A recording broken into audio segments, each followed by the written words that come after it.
RP Bharat, केवल खबरें और कुछ नहीं।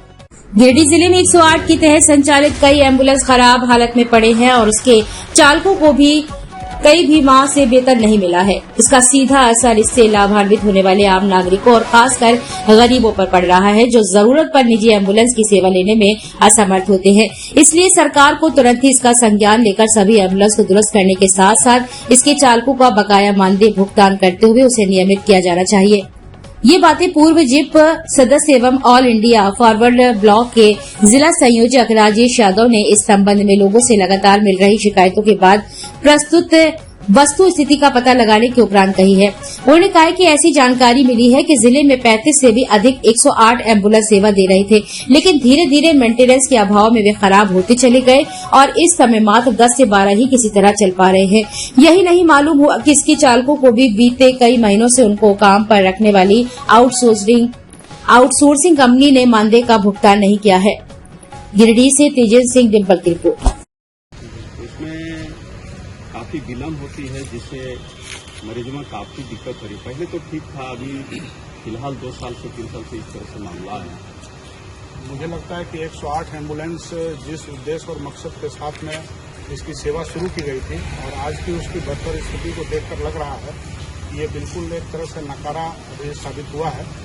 शुरुआत में तो लोगों ने इसका अच्छा लाभ उठाया और बाद जरूरत लोगों को, किसी भी जरूरतमंद को नजदीकी अस्पताल में पहुंचाने में बड़ी सुविधा हुई, लोग बड़ा अच्छा महसूस कर रहे थे। ये अलग बात है कि उस समय भी जब एम्बुलेंस लेकर के लोग मरीज जाते थे अस्पतालों में, तो वहां पर सरकारी अस्पतालों की जो व्यवस्था होनी चाहिए वो उस समय भी कमी थी, लेकिन बावजूद इसके कहीं भी कोई पीड़ित है, कहीं कोई एक्सीडेंटल केस हो या कोई बीमार हो, जरूरतमंद अस्पताल तक पहुंच सकता था आसानी से।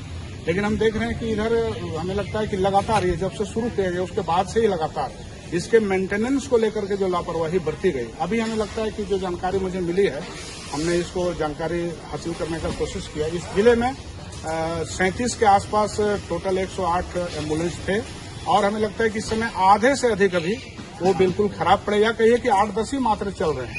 तो ये बड़ी गंभीर स्थिति है और हमारे आए दिन हम लोग देखते हैं कि स्वास्थ्य मंत्री से लेकर के सरकार या उसमें शामिल लोग हर तरह के दावे करते हैं, तरह तरह की बातें होती है, लेकिन हमें लगता है कि जो बुनियादी संसाधन अगर जब तक उपलब्ध नहीं कराया जाएगा और अगर एम्बुलेंस जैसा चीज भी अगर खराब पड़ा रहेगा, उसके ड्राइवरों को कई कई महीने तक मानदेय नहीं मिलेगा, तो ये कोई सिस्टम नहीं हुआ। इसलिए हम सरकार से मांग करते हैं कि ये एम्बुलेंस को लेकर के जो भी त्रुटियां हैं, जो कमियां हैं, उसको दूर किया जाए। तत्काल सभी खराब एम्बुलेंस को ठीक किया जाए, जरूरत पर नया एम्बुलेंस दिया जाए और उसके ड्राइवरों को भी समय पर मानदेय मिले, क्योंकि कोई भी व्यक्ति अगर काम करेगा तो उसको वेतन चाहिए।